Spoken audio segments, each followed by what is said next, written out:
GOGI, your GOGI tools, real lessons to live by. Welcome, everyone. My name is GOGI Mom Carolyn, and this is a recording of some of our GOGI people. I am so super stoked to have one of our very first GOGI institutional supporters with us. Hello. Yes, this is marvelous. Yeah, it's really exciting. Coach Jeff, before we get started, why don't you tell us how the job prospects are going? How's your training? How is everything? And you're on mute, so we can't hear you. All right, here I am. How's the job training going? It's going pretty well. I'm at this place called America's Works, and I'm trying to get some good lighting here. And I'm trying to get the professional lighting, like Coach. Oh. There's a place called America's Works, and it's going good. I graduate tomorrow from that, and I've gotten a couple good job leads, and so yeah, everything's going good. It's not like I talked to you about. It's like I want it done yesterday, but I'm being patient. I'm taking my time. So since you've been out, which GOGI tool have you used more than others? Oh, well, Lost My Brain, Barely Breathing, and probably What If. What if I do this? What if I do that? Because I have so much different choices to make now. Yes. I've had to really decipher which ones I want to really do and which one I want to do, but it's not in my best interest. So I'm trying to look to my future goals and use my what if tool to make the choices that are going to get me there, the best way possible. I love it. Spoken like a true GOGI coach. Yeah. That's why we have a 0 recidivism rate. Our coaches never get rearrested.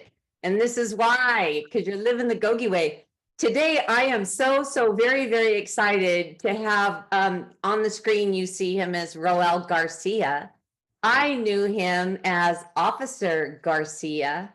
And I just, I'm so grateful to this man and so excited that he would actually come on and share part of his GOGI experience with us. The story of how we met might be something that he can highlight, but just to suffice it to say that he is a captain now with the Los Angeles County Sheriff's Department. He knows GOGI almost as good as you do, Coach James, maybe not quite, but pretty close to how you know GOGI. And he's actually been with GOGI longer than you, Coach James, longer than you, Coach Jeff, and even longer than GOGI Mom, not quite as long as I have. So Captain Garcia, would you mind just introducing yourself and talking just a little bit about how you came across GOGI? I know my story of when I first met you, but I have not heard your story of how you first came in contact with GOGI. Okay, well, hello, everybody. I'm glad to be here and glad to see everybody on the screen. And for those of you that may be watching at a later time, it's been a while, but it was a long time ago. And I had a wonderful supervisor by the name of Sergeant Grady Macknick, who said, hey, I need you to meet this woman that I met at a book fair. I think it was an LA Times book fair over the weekend. She's going to call, she's going to come in for a meeting, and we're going to talk to her. Maybe we can get some help with some of our programming here in LA County, in our LA County jail system. So the meeting happened, and Coach Taylor walked in, and I still remember her wanting to be, referred to as Coach. And I think I was a little hesitant. I kept calling her Mara, and they kept referring to Coach, and I kept calling her Mara. And so that started us off. And I thought, what is this whole Coach thing about? And she talked about what GOGI was. And of course, none of us could say GOGI. We were all calling it GOGI. And we were trying to figure this whole thing out. And she just came in with ideas and a different mindset and different philosophy. And I thought, there's no way this is going to work in LA County. There's just no way. At the time, we had an inmate count of probably anywhere between 18,000+ folks who were incarcerated in our LA County jails. And I thought there's no way that this is going to take, but let's try it. So after a few meetings we had here at our offices, we went down to the women's jail in Linwood, California, Century Regional Detention Facility, CRDF. And we started to look to see how this would operate. We decided to put together a GOGI campus, and if my memory serves me correct, it was 2,200 pod 4, and that pod housed 24 women. And we decided to give Coach Taylor the run of the place, and we said, "What do you want to do?" And she says, "I want a full campus immersion. I want a class president, and I want cheer, and I want, a mantra, and I want them to come in and explain what GOGI is to any visitor that comes in. And this campus is going to run as close to, full capacity as could be," and all these ideas and everything. And not that I was pessimistic about it, but I thought there's just no way this is going to happen. Nobody is going to buy into this. And then I read the book, because I hadn't read the book yet. Then I read the book, and I still remember reading it, and it was over the course of about 3 days, Friday, Saturday, Sunday. And I came back to work Monday, and I said, wow, this is going to work. And not only is it going to work, it's going to work for everybody that GOGI touches. And I immediately saw person after person, each woman in that pod, I saw the development of their belief in themselves, their belief in their fellow human being. I saw the development of camaraderie, not only amongst those in the campus, but those working inside the campus, the officers and deputies that were working there.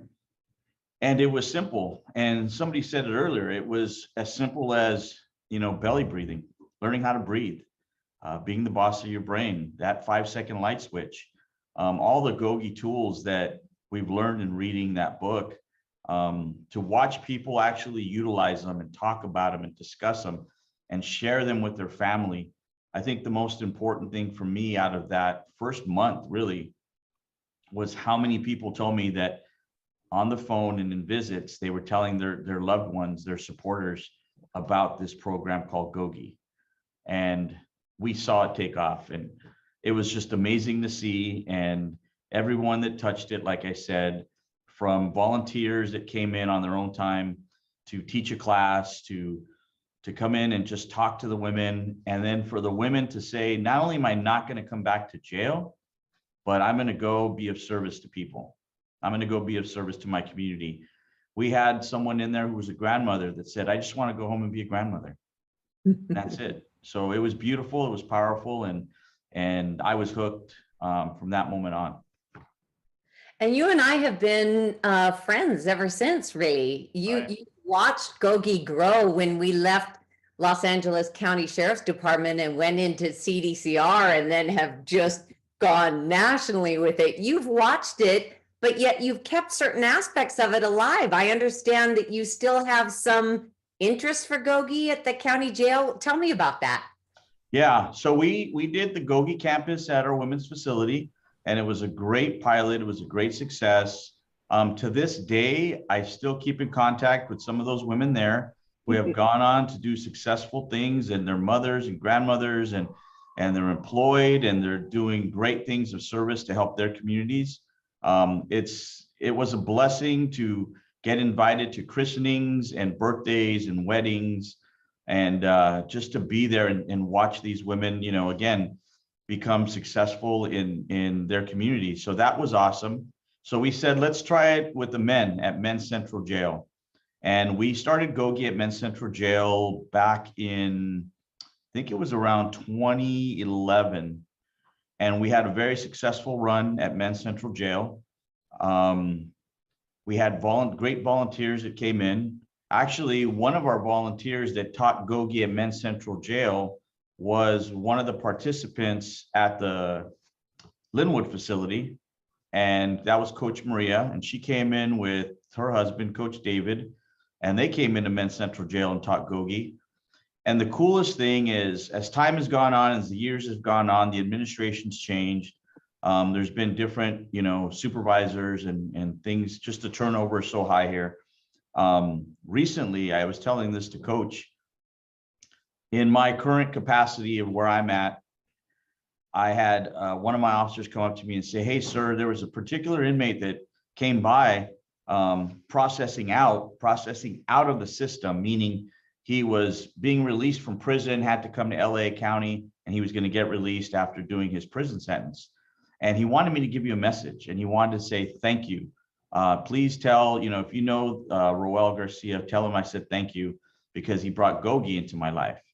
And this was someone that went through the GOGI program at Men's Central Jail and did everything and read the book and did all the assignments, turned them all in, got graded, and then went on to state prison to complete a sentence. But he kept those tools with him as part of his toolbox, and he utilized those tools to successfully, learn everything he needed to learn and to really learn how to re-enter our communities here. So it was a great message to get, and that was recent. So it's been some time. It's been quite a few years that he's been utilizing those tools. There's so many things that I want to say, but I kind of wanted our beautiful, wonderful group of people, G-Rep Justin, Coach Johnny, Stacy, Coach Jeff, Coach James, and GOGI Mom, to maybe ask you a question or two about what struck you the most, or whatever. Does somebody have a question for Captain Garcia? And don't be asking when you can come in to lead GOGI. Dress up. They all want to come in. I promise you, they all want to go inside the jail and work with your men and your women. That's Absolutely. that's for sure. So we'll have to make that happen. But who had a question? I got a question. Hi, my name's Coach James. I'm formerly incarcerated lifer. First of all, Captain, thank you for joining us. Absolutely. It's a privilege. When I was hearing you talk, like in the book with love, a lot of the women that you're talking about and that you connected with, I was introduced to them through the book. So because I become like a bit of like a GOGI historian, so I know the effect, because those tools and how the GOGI campus affected my life. As a correctional officer at the time when it was first introduced, were you ever able to actually interact in the meeting or in the campus with them in their meetings, or was it more like a supervisors type thing? No, it was interaction. So when the campus was created, and we were trying to fill the calendar and all the volunteers and the coordination of people coming in, it was just an idea exchange and flow of what would work. Let's try it. I think at one time we had, guitar in there, and we had, GOGI yoga was starting, and we had guest speakers come in, and it was about trying to do a full immersion campus. Our idea was from 8 a.m. to 8 p.m. when they did that last count for the night, and that's 2 different shifts, for them to be fully immersed in. And I don't want to use the word programming as a negative, because we didn't see it as programming. We saw it as different opportunities for people to come in and really learn something and really share. So whether it was a block of writing in their journal, if it was creating ideas, creating the GOGI song, I was there for that. Creating the welcome and how they would welcome a guest in, because as this thing started to really pick up, we had a lot of guests. Coach Taylor can remember, we had an influx of not only people from within our department as far as executives, but a lot of people from the community heard about it. We also had, at that time, it was one of our oversight committees that came in and wanted to evaluate it, and they did a report that's a public report, and they talked about how great of a program it was and how it should be expanded. But this was all done with $0. The department, the county provided $0. There was no budget. This was, Coach Taylor and folks that donated their money and their time to come in. So yes, I had a lot of interaction with the participants. And then we also did a Saturday session outside of custody. It was at CRDF, but it was outside of security. And we had that open every Saturday for about 4 to 5 hours for not only those that were part of GOGI, but they can bring their family members in. So their family members can come and talk. And it was kind of like, just to exchange, how things are going and, who needs some help, some services. So we try to bring in different people to help. And again, that was a beautiful thing because that's where I met, Coach David, when he had, said, hey, I've been talking to my wife and she's talking about this GOGI thing and I want to see what this is all about. And so we had family members and, their loved ones and supporters that would come to these meetings and just to hear more about what GOGI was and what it really meant to be of service. So that was an awesome thing to be a part of. Another question? Yeah. Coach Jeff.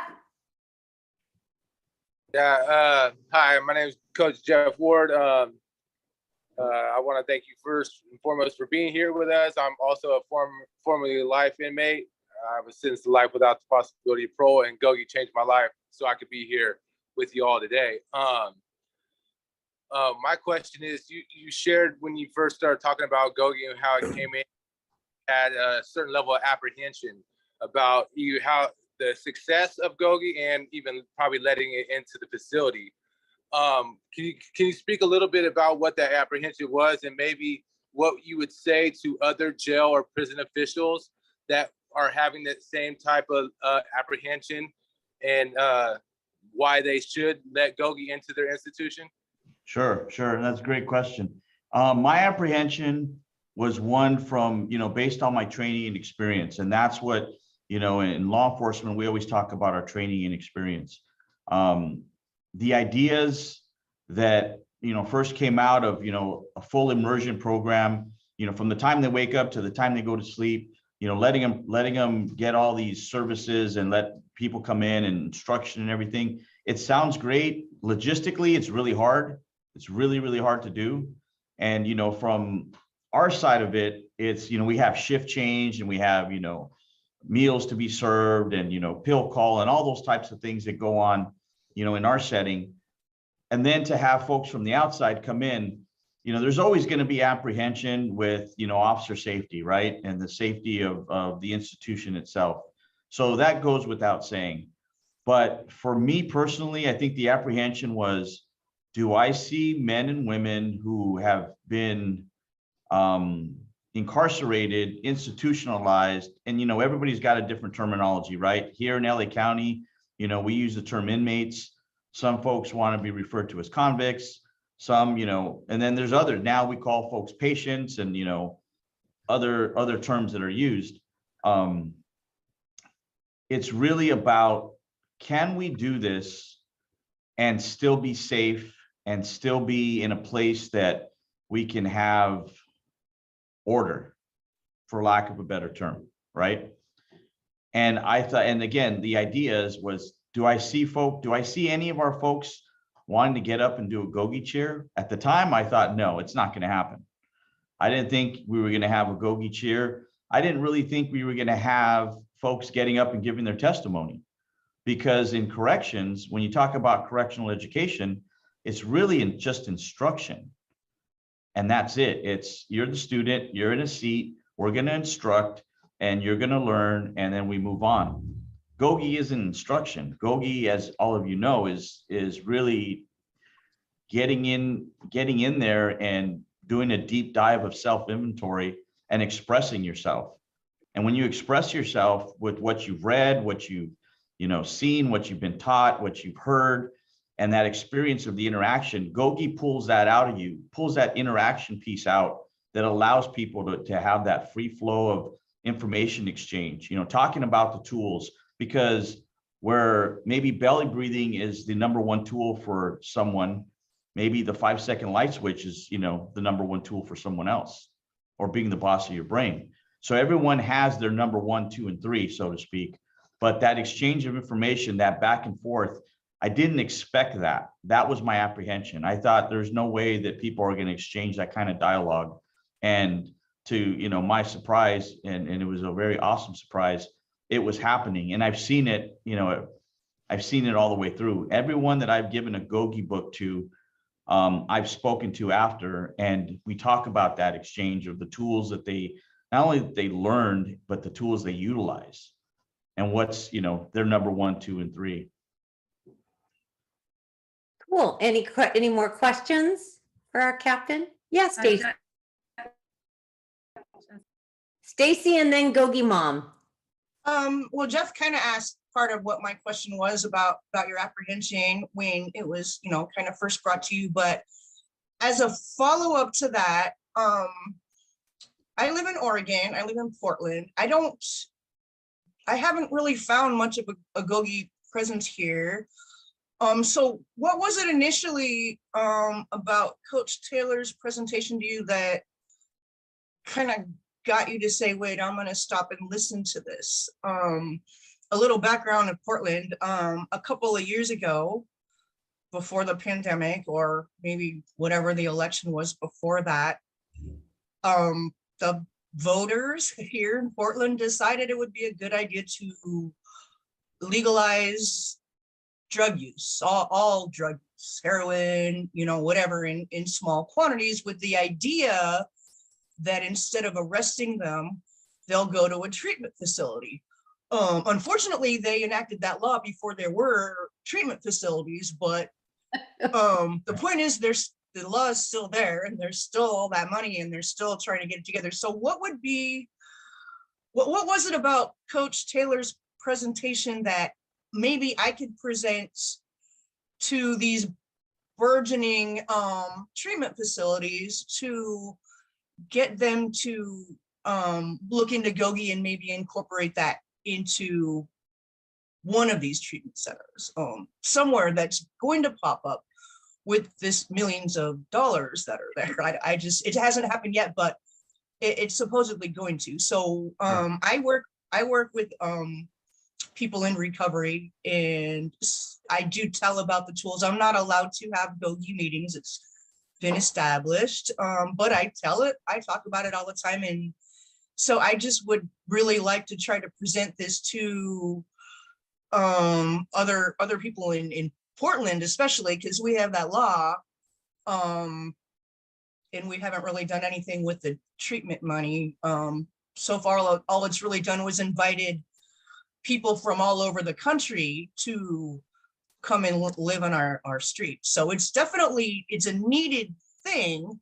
Right. I'm not sure. I just want to be able to present it. Like, I guess I want to know what it was how it was presented to you that made you want to start embracing it.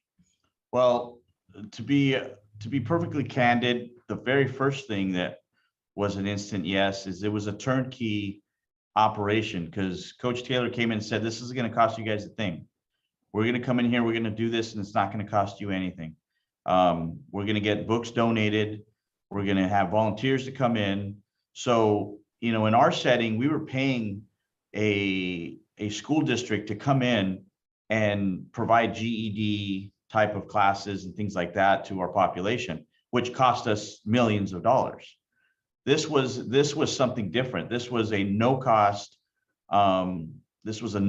turnkey campus, and it was full immersion. So it wasn't going to cost us anything other than we were still already going to be staffing that pod. We were still going to be doing the same, you know, work as far as the security side of it. But that was the very first thing. Okay, so put the money aside. At the next selling point was really watching it. Just an investment of time. And it was a small investment of time to sit there on a Saturday and watch the volunteers interact with the women at CRDF. And again, 2, 3, 4 years later at Men's Central Jail, and to watch, you know, these men of all different classifications, all different races, all different, and again, Men's Central Jail is it's its own community, right? To watch them come together and read a book that is very simple to read. It's an easy read. And then to talk about it, being led by a coach and going over the tools and talking about what the tools mean to you or what did you learn. And then people give their testimony. People started talking like, this is how I can use this tool. Or last night I used this tool when the commissary people came and my order was wrong. I used my 5-second light switch. And instead of yelling at them, you know, I stopped and I paused and I thought about my positive thoughts, words, and actions. And I did this. And guess what? They gave me a full refund. They never did that before. So to hear them, you know, just feel this sense of like, I learned something and it's working. That's what really did it for me. And again, that was just an investment of time. So And it yeah, didn't cost us anything. the long game a little bit in terms of seeing results. So and so I think what you got to do is you got to get some folks who you're presenting it to learn what GOGI is about. And here's what's going to happen, because it happened to me. You start using it in your personal life and use it in personal life. So I was using it at home as being a father, and then I'm bringing that to work.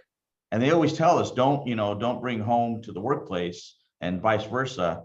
But when you have these tools, you know, and all that term of the tools of tolerance, you know, it gave me the ability, it gave me and reinforced things that I already had, but now to bring it into the workplace and say, okay, let me teach you something, or let's talk about it. More importantly, that was the greatest thing. And I think anytime you can challenge people to be of service and they start picking up on that, it's a great thing. So getting the administration to do a little time investment, and then they'll get it. We've seen folks get it. I've seen officers and deputies and supervisors get it. And then they want to see folks succeed. You know, unfortunately, we see folks at their lowest moments in their life when they're incarcerated, you know, and they're coming back from court, they're getting life, they're getting bad news from home in a visit or in a phone call or in a letter, you know, a Dear John, a Dear Jane letter. And then we're dealing with that as well as, you know, whoever's receiving that information is dealing with it. But to have these types of tools to utilize and then just to communicate, I think it's a great communication piece. GOGI Mom? What I was going to say is that Justin had his hand up. I just wanted to acknowledge he wanted to speak. Justin. Yeah, I wanted to ask, you know, being a part of the program and interacting with it, and I see you know the tools yourself, so you know the benefit of them, and inmates send a message to you thanking you for introducing them to them. You know, knowing that they work and everything, all the men here in the group tonight we all serve life sentences. We've all turned our lives around. We live lives of service today. I'm wondering, do you have a program going on now in the jail? And if not, why? Well, we have several programs. So that's to answer your question, we have several programs. What I had informed Coach of, and she didn't know this until a phone conversation we had about a week ago, is we had GOGI at Men's Central Jail, right? Which is our one of our larger facilities here in LA County, 5,000 plus inmates. And we had a GOGI program, and that kind of went away, wow, maybe about 7 or 8 years ago. But we have an officer here that had went through it, read the book, you know, practices the tools. And about 1.5 years ago now, he asked if he can, you know, do GOGI classes. So it wasn't an assignment. It was something he wanted to do as basically like a collateral duty as part of doing his job. And he's been leading GOGI classes, and he's had small classes where he only had 3 participants and it swelled up to 12. But it's just because, you know, he advertises it and he puts it out there, and then folks come in and people, you know, you tell a friend and people start coming in. But he's been doing this on his own. He hasn't asked for anything. We have a library and we have GOGI books there, so he's utilizing those books. But he's been doing it, again, as a collateral duty on his own. And to his credit, you know, he does an amazing job, an amazing, amazing job. We'd like to see it in all our facilities. We'd like to see, you know, not only the men at Men's Central Jail, but the women, We'd like to see also our folks that have mental health issues. We'd like to see a GOGI program for them as well. Well, I think we have some ample volunteers here on the screen, and Coach James is raising his hand. He wants to volunteer. He wants to. Absolutely. No, Absolutely. I did, if you allow, I do have like another question. Yeah. So since part of our challenge, part of the challenge for me since being released is I've been dealing with primarily formerly incarcerated family members and people that have been affected by our crime. So the victim advocacy end. But also too, I've been involved in circles with sergeants and correctional officers and actually had them involved in activities, which was really transformative in both my life and the correctional officer's life. Just like I've heard you talk about.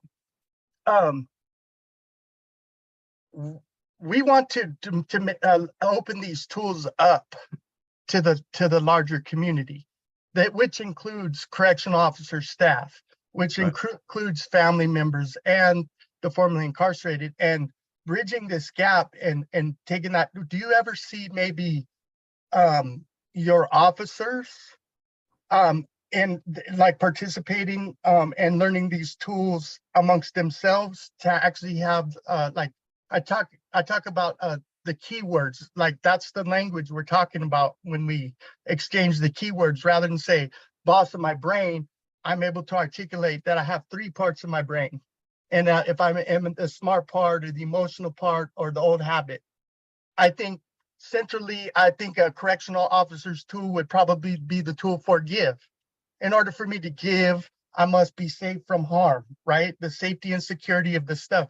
Do you see this actually moving past not only the mental health, the incarcerated, the patient, the inmate, the convict, but also into your staff members' lives? Yeah, absolutely. And what you're talking about is, staff development. And I definitely see it being part of staff development, something that we can do on the front end for our new officers, and then in-service training for those deputies that have already been on the job, and then we send them to that training. When we do this type of training, this in-service training, or when we do it, maybe right when they get out of the academy, which is the key point to our deputies. When they're out of the academy, they're fresh, they've learned things. We teach a lot of really forward-thinking things here in LA County. We have divert, how to de-escalate a situation, before it even escalates to a use of force. We're already looking how to de-escalate. And some of that de-escalation involves a tactical retreat. Like, hey, let's back off. Let's give them a few minutes. They're upset. So let's just wait before we have to go to the next step. That stuff is being done here in LA County now. But what you're talking about, the staff development, is key, because right now, if I were to ask the room, that all of us that are here in Zoom, how many of us are parents, and the hands go up, I do that with my folks who are in a class setting and my officers and deputies, and the hands go up, and I say, there's one thing we all have in common. Now, how many of us want to see our children in a locked setting? And there are no hands go up, right? So we talk about what we have in common. So let's talk about the commonalities before we talk about the differences. And that's how we get folks to understand that we have to be tolerant of what's going on, and we have to really how do we develop this? So, when I talk to folks, who work for me, I have 1,200 people that work for me in the area I'm responsible for. When I give them an orientation, or when I do the in-service training, we see our folks that come in here in a locked setting on their worst day ever. They were just arrested. They're coming back from court and they just got a sentence. So give them some time before you give them an instruction to, do whatever they need to do. And understand that there's a lot of emotion behind that. And trying to get to the human factor, that's the key with GOGI, is that human factor. And again, it's not just instruction. It's not a lesson. It's the human factor. It's teaching them something new, but it's that dialogue that really gets people together. And when somebody gets up and gives their testimony, that's the greatest thing. And that's where I've seen our staff, those wearing, a different uniform than a jumpsuit, where they get it, because then they start empathizing and sympathizing and saying, yeah, actually, my brother, my uncle, my aunt, so on and so forth, went through something similar. And that's where the key is. So staff development is definitely key. I have a question for you, Captain. Sure. I've met so many very, very helpful officers in my 20 years career of going in and out of prisons all over the place, including Romania.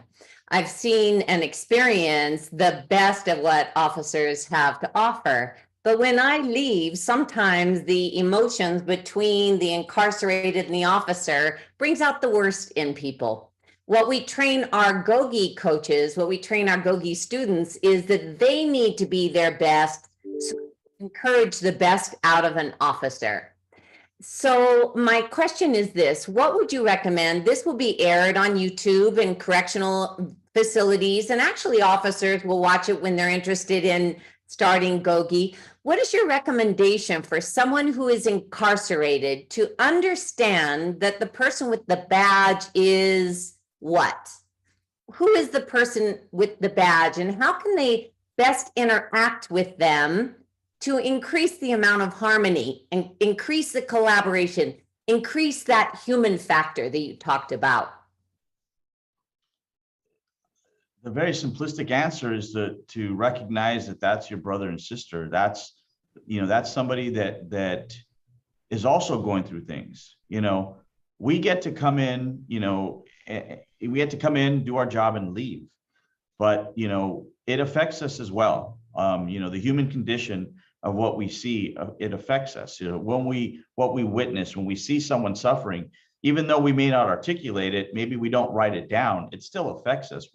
Some of us keep it inside. Some of us go home and debrief and talk to our loved ones about it, or we talk to peers about it. But it's that human condition that I think, in talking to folks that have went through GOGI and read the books and done the exercises, they're more tolerant, they're more patient because they've gotten it, or they're getting it, they're understanding it. And sometimes we have to be patient with those that don't. And sometimes that includes our officers, those in a different uniform, that they don't understand it yet. And they're looking, remember, they're looking with a very keen eye to see, okay, maybe something's going on here. What's happening? Why are these people changing? Why all of a sudden they acting different? That's just the human instinct in us that, let's see if we can find something off. And all it takes is time to realize, okay, no, there is some change happening here. And I have seen a difference in that person's attitude or in their behavior. And, they're saying all these things. Now let's see if they practice what they preach. But it's that dialogue back and forth. And I've had folks in LA County here that have gone through GOGI, and I've had really long discussions with them, like, what is it for you? And what is it that captured you? What is it that gave you the encouragement to stand up and give your testimony that you just, said some pretty amazing things and powerful things? And they're like, honestly, I was able just to release a bunch of things that I needed to, because again, talking about that escaping your prison in your mind is huge. Once we can all do that, and I'm sure the folks here can attest to it, that's the huge relief factor there of escaping that prison and knowing that you can change, you can do these positive things and be of service. Now it's, how do I communicate that to those people who are here doing their job and letting them know this isn't a scam, that I'm not trying to, do some kind of con on you or something. That's the key. And it takes time. I'm not gonna, be shy about it. It takes time for those of us in uniform to look at it and say, okay, this is the real deal. But again, going back to our training and experience, that's our key. Our training and experience will tell us we've seen people that change.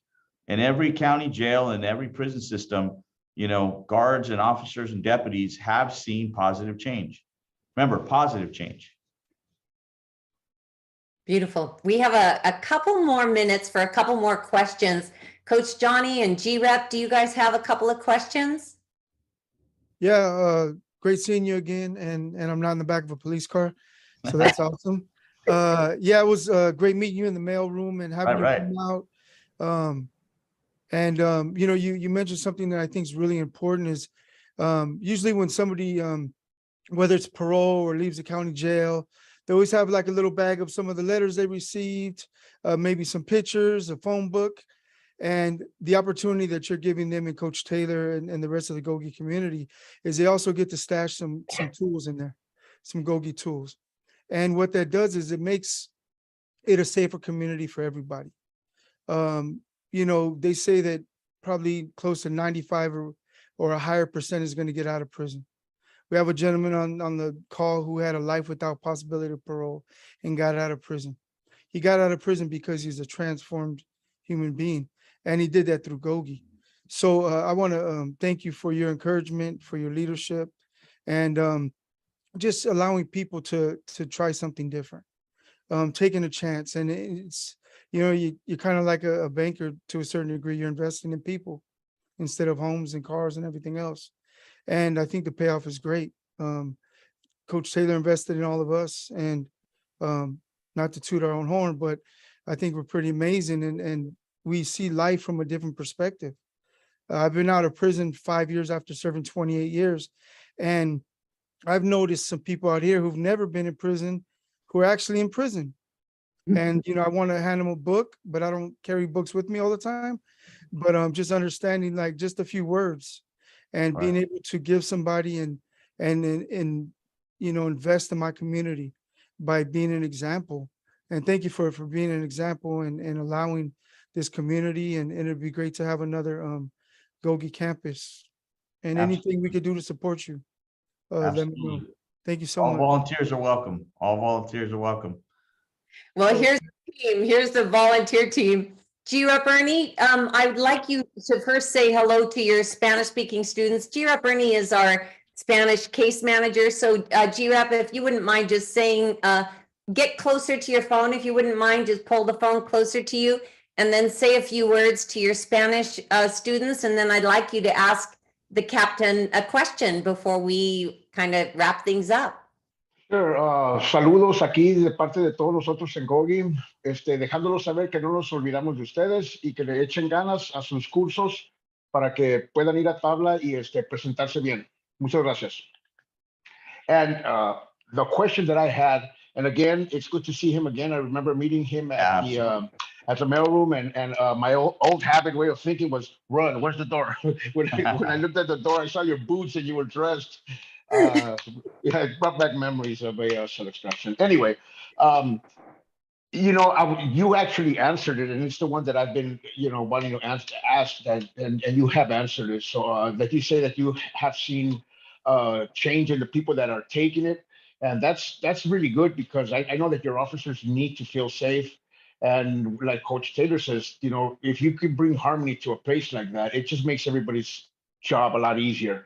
And you know, so you have seen inmates' attitude and the way that they carry themselves change while incarcerated when they study GOGI? Absolutely. Absolutely. And the change that I've witnessed throughout the years I'm just gonna use the word phenomenal is, I guess, the best word to describe it, because it's created conversation. Right. People are asking each other questions.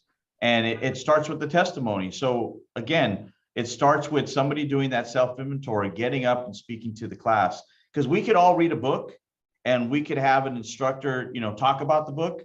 But when it comes to sitting down in a setting and talking, if there's nobody facilitating that.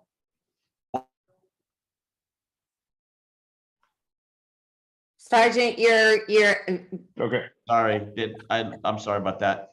What I was saying was that it's that communication. It's that constant communication with, you know, both our deputies and the inmates, where once they realize that, hey, it takes a lot to get up and say something. That's kind of the biggest thing I've heard our deputies say and our officers is like, wow, it took a lot of guts for that guy to get up there or that gal to get up there and say what they said, you know, because you're in a vulnerable spot, right? You're putting out your business. You're talking about feelings and emotions.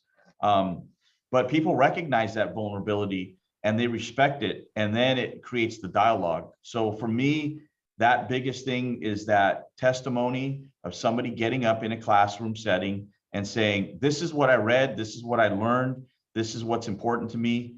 And then the next person and the next person, That facilitation is key. Instruction does nothing. Instruction does nothing for us. To sit there and just listen and you know, yeah, we read the book and yeah, somebody's telling us these things, but if we don't practice it and we don't talk about it, because remember, some folks don't understand it. They won't get it the first time, you know, and that, you know, somebody else telling us, well, no, this, check it out. This is how I interpret that. And this is what I got from it. Oh, now I get it. That makes sense to me. And it's the power of just us, you know, dialoguing, that communication, and then taking that dialogue to a different place, you know. And I've seen interaction here in LA County between inmates and deputies and custody assistants where they are actually in communication. It's dialogue. It's not us versus them. It's straight dialogue. This is my problem. This is why I keep coming back to jail. Here's my problem. I'm a dope fiend. I have a drug habit. This is why I rob. This is why I do that. Well, then why don't you do this? Well, it's easy for you to say, well, hold on. You know, let's talk. What skill set do you have? Well, I'm pretty good at carpentry. Well, have you gone to the union? Have you done this? And that's the dialogue that's happening in LA County right now. We're talking about reentry on a whole new level.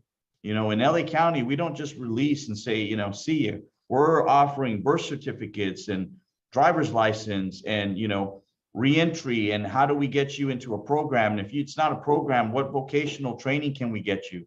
And, you know, can we get you into housing? Do we need to put you in a shelter, or do you need, you know, permanent supportive housing? What is it that you need? We're offering all that in LA County right now. I'm happy to hear that. That's good. Thank you. Thank you for your time. Thank you. It's about our time. I just want to suggest to anybody who's watching this that you are the solution. You may think you're looking for the solution. You may think that an officer or a judge or a family member needs to be the solution, but in fact, you are the solution. If you show up with a smile, utilizing your GOGI tools, I promise you your day is going to be better, but the day will be better for everyone around you as well. So you need to be the light bearer. You need to shine the light. You need to show up as the solution, and things like GOGI campuses can pop up just about anywhere. Well, Captain Garcia, we are going to definitely be talking to you about setting up some volunteerism. We've got a wonderful panel of people who are more than interested to go in and teach them some GOGI Life Tools. So awesome.